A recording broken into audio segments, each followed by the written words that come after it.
What is up, record nerds of the internet? I heard a rumor that Vinyl Me Please is in the news lately. I wonder why that is. Let's do a Google search.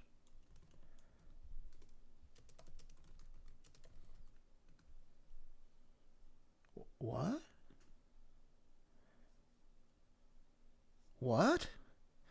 I would have never. What?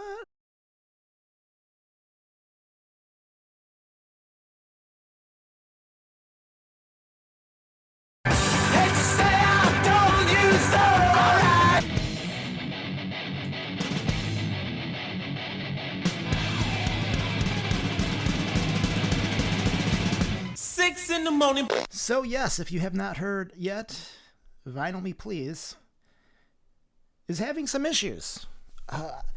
There was a YouTuber named myself that had called this out like, I don't know how many months ago, multiple months ago, that they were going to have some issues. And at the time, lots of people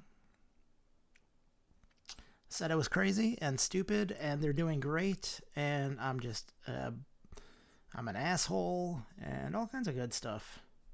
I mean, I am an asshole, but I don't think that was the reason. So, in the past couple of months, they have fired and then subsequently sued 3 of their C-level executives, the CEO, the CFO, and the CSO, for breaching their fiduciary duties. Yikes. So... the long and the short of it, well, it seems very long and convoluted, and I don't know that we know everything that's going on with our good friends at Vinyl Me Please. However, evidently the trio funneled money into the pressing plant, which apparently isn't actually owned by Vinyl Me Please. It's like its own thing, supposedly, which is news to me. And I mean, there's not a lot of details yet, but I'm sure once people start getting deposed, there'll be a lot more information. So the CEO was fired and replaced with one of the founders.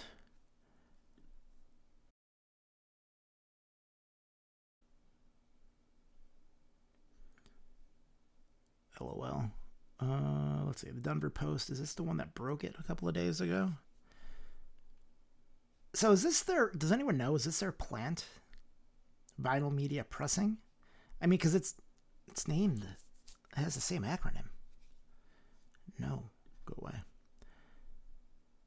So it's hard to say that anyone in their board would have said, hey, this is definitely 2 separate companies, when clearly they're sharing intellectual property in the terms of their names being very similar. But basically, the plant has yet, I don't believe it's come online yet. Does anyone know? Have they pressed a single record yet? I don't believe so, but maybe. But basically, they all got fired because of not only funneling the money in, but the fact that they haven't even gotten this thing off the ground.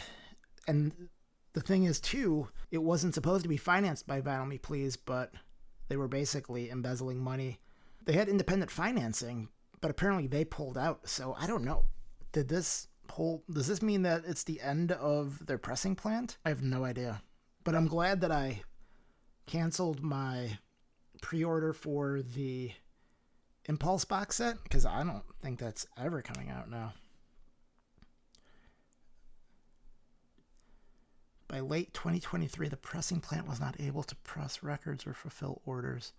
The board began to investigate the relationship and business dealings between the pressing plant and Vinyl Me Please. And then all 3 of them did not provide a candid or truthful accounting or explanation to the board, so they were fired. But it's middle of 2024, so where are we with the pressing plant?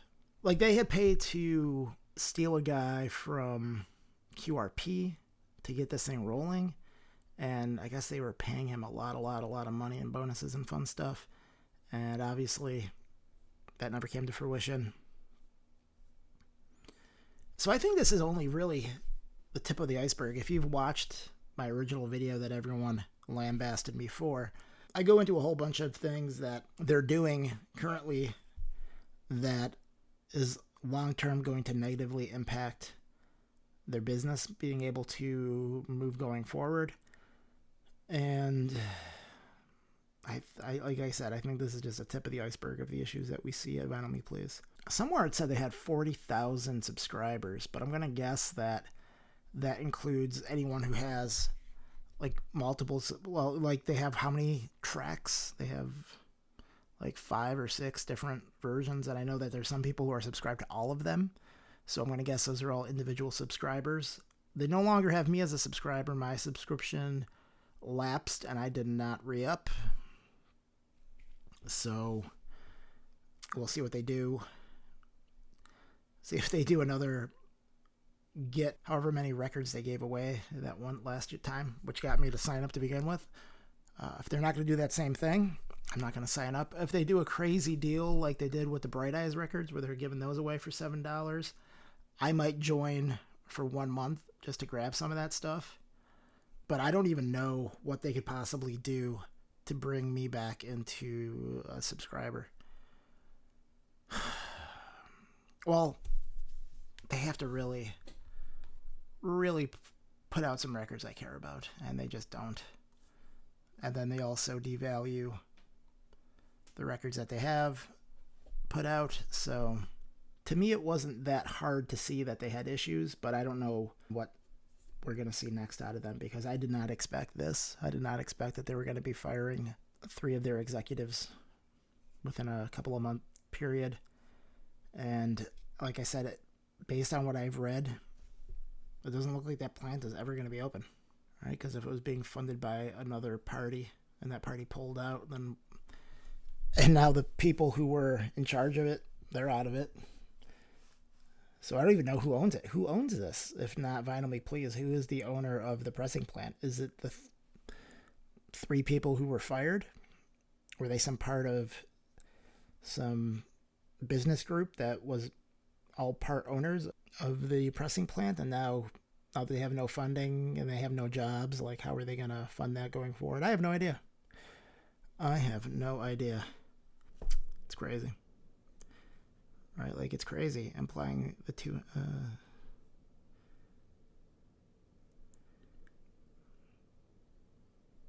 Like this paragraph makes no sense to me, because I would have said, and I think everyone would have said, like, yeah, this is just the pressing arm of Vinyl Me Please. But what they're saying is that it's completely 2 different entities, according to this, and that it was never clear. I don't even know if I care. I don't know. There's just not enough information. We'll see going forward. But, I will bask in the glory of being right for a little while. Have a good day.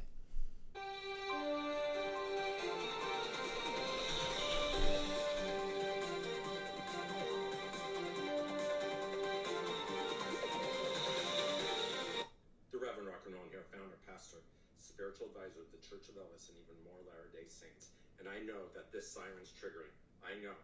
Because I have not pulled this siren out since the tragedy and drama that was MoFi Gate. Mobile Fidelity not disclosing a digital step in their process. An event that almost destroyed the vinyl community. But out of the ashes like a phoenix, it healed. But now, Vinyl Me Please, Denver-based Vinyl Me Please, has fired their CFO, their CEO, and also sued them. Now, because this is developing, of course, we have more questions than answers, and we will not speculate. I will say 2 things. 1, the number 1 question I'm getting is, what's this mean for the 12 LP Ice Castles Anthology box set? We don't know. I suspect Chatty Cakes will probably pick that up, but we don't know.